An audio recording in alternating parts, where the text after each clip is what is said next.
जय श्री कृष्ण। पाप मोचनी एकादशी। महाराज युधिष्ठिर ने भगवान श्री कृष्ण से चैत्र मास के कृष्ण पक्ष की एकादशी के बारे में जानने की इच्छा प्रकट की तो वे बोले, राजेंद्र, मैं तुम्हें इस विषय में एक पापनाशक उपाख्यान सुनाऊंगा जिसे चक्रवर्ती नरेश मान्यधाता के पूछने पर महर्षि लोमस ने कहा था। मान्यधाता ने पूछा, भगवान, मैं लोगों के हित की इच्छा से यह सुनना चाहता हूँ कि चैत्र मास के कृष्ण पक्ष में किस नाम की एकादशी होती है, इसकी क्या विधि है तथा इससे क्या फल की प्राप्ति होती है।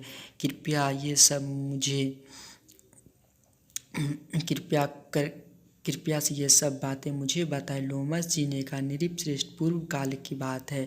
और अप्सराओं से सेवित चैत्ररथ नामक वन में, जहाँ गंधर्वों की कन्या अपने किंकरों के साथ बाजे बजाते हुए विहार करती है, मंजू घोषा नामक अप्सरा मुनिवर मेधावी को मोहित करने के लिए गई। वे महर्षि चैत्ररथ वन में रहकर ब्रह्मचर्य का पालन करते थे। मंजू घोषा मुनि के भय से आश्रम से एक कोस दूर ही ठहर गई और सुंदर ढंग से वीणा बजाते हुए मधुर गीत गाने लगी। मुनि श्रेष्ठ मेधावी घूमते हुए उधर जा निकले और उधर उस सुंदर अप्सरा को इस प्रकार गान करते देख बरबस ही मोह के वशीभूत हो गए। मुनि की ऐसी अवस्था देख मंजू घोषा उसके समीप आई और बानी नीचे रखकर उसका स्वागत किया, उनका आलिंगन करने लगी। मेधावी भी उसके साथ रमन करने लगी। रात और दिन का भी उन्हें भान न रहा। इस प्रकार उन्हें भी बहुत दिन व्यतीत हो गए।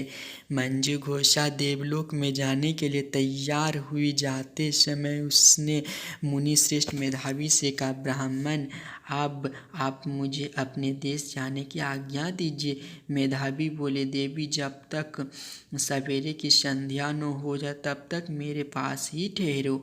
अप्सरा ने कहा, विप्रवर, अब तक न जाने कितनी ही संध्याएं चली गई, मुझ पर कृपा करके बीते हुए समय का विचार तो कीजिए। लोमस जी ने कहा, राजन, अप्सराएं की बात सुनकर मेधावी चकित हो उठे। उस समय उन्होंने बीते हुए समय का हिसाब लगाया तो मालूम हुआ कि उनके साथ रहते हुए उन्हें 57 वर्ष हो गए। अब उन्हें अपनी तपस्या का विनाश करने वाली जानकर मुनि को उस पर बड़ा क्रोध आया। उसने शाप देते हुए कहा, पापिनी, तू पिशाच हो जा। मुनि के शाप से दग्ध होकर वह विनय से नमस्तक हो बोली, विप्रवर, मेरे शाप का उद्धार कीजिए। 7 वाक्य बोलने या 7 पद साथ साथ चलने मात्र से ही सत्पुरुष के साथ मैत्री हो जाती है। ब्राह्मण, मैं तो आपके साथ अनेकों वर्ष व्यतीत किए, अतः स्वामिनी कृपा कर मुझ पर कृपा कीजिए। मुनि बोले, भद्रे, क्या करूं, तुमने मेरी बहुत बड़ी तपस्या नष्ट कर डाली है।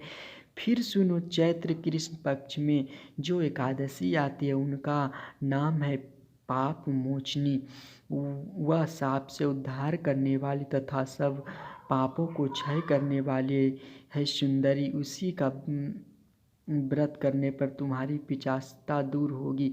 ऐसा कहकर मेधावी अपने पिता मुनिवर चैवन के आश्रम पर गए। उन्हें आया देख चैवन ने पूछा, बेटा, यह क्या किया? तुमने तो अपने पुण्य का नाश कर डाला। मेधावी बोले, पिताजी, मैंने अप्सरा के साथ रमन करने का पातक किया है। अब आप ही कोई ऐसा प्रायश्चित बताइए जिससे पातक का नाश हो जाए। चैवन ने कहा, बेटा, चैत्र कृष्ण पक्ष में जो पाप मोचनी एकादशी आती है उसका व्रत करने पर पाप राशि का विनाश हो जाता है। पिता का यह कथन सुनकर मेधावी ने उस व्रत का अनुष्ठान किया। इससे उसका पाप नष्ट हो गया और वो पुनः तपस्या से परिपूर्ण हो गया। इस प्रकार मंजू घोषा ने भी इस उत्तम व्रत का पालन किया। पाप मोचनी का व्रत करने के कारण वह पिशाच योनि से मुक्त हुई और दिव्य रूप धारिणी श्रेष्ठ अप्सरा होकर स्वर्गलोक में चली गई। भगवान श्री कृष्ण कहते हैं, राजन, जो श्रेष्ठ मनुष्य पाप मोचनी एकादशी का व्रत करते हैं उसके सारे पाप नष्ट हो जाते हैं। इसको पढ़ने और सुनने से सहस्त्र गोदान का फल मिलता है। ब्रह्म हत्या, स्वर्ण की चोरी, सुरापान और गुरु पत्नी करने वाले महापातक की भी इस व्रत का करने से पाप मुक्त हो जाता है। यह व्रत बहुत ही पुण्यमय है। जय श्री कृष्णा। राधे राधे। अच्छी लगी तो शेयर जरूर।